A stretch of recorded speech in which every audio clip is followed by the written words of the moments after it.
Hello guys, in the previous video we were talking about for loop. The same question was about trace table, and we had to trace our for loop and write the output in the box. Same in here, but instead of the for loop we have while loop, and it's much more simple. Well, as usual we have a variable n with initial value 400, and it's already written in a trace table.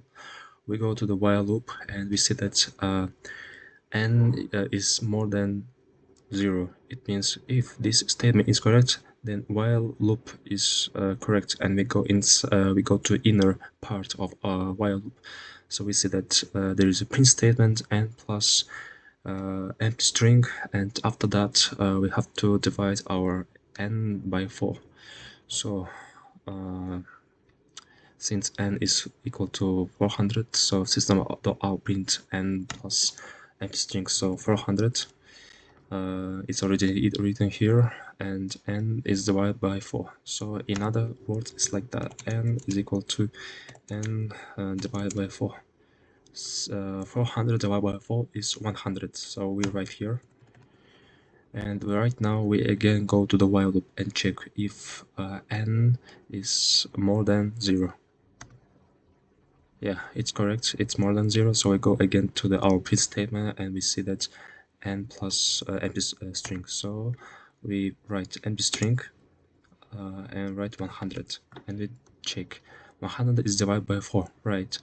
So it's gonna be 25. Right here we check again the while loop. 25 is more than 0. Okay, we go to the print statement. 25 right here plus empty string. Let's do it like that, and 25 is divided by 4. So as we know, if we divide integer by integer but there is a remainder, so the result is going to be the part which is before the comma, before the point. I mean, for example, if 25 is divided by 4 is equal to 6 point something, so we take the result as 6. We remove remainder part. So 24 is divided by 25 is divided by 4 is gonna be 6. Wait, it's not 6 here. It should be in a trace table. And we check 6 is more than 0, right? And print statement 6 plus empty string, and we check either 6 is divided by 4 or no, it's divided by 4, and it's gonna be 1.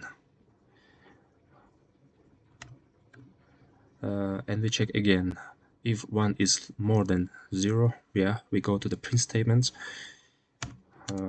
1, right, plus empty string, and n is divided by 4. N is divided by 4 in Java is gonna be 0. And we go again to the while loop. If 0 is more than 0, no, it's not correct. So we quit the loop, and that's our output. But it will be correct, like we will take 0 if in the while statement it will be like that. N is more than or equal to 0. So we will take 0 as our print statements, but since the operator is just less, 0 is excluded, so that's our output. Thank you for attention.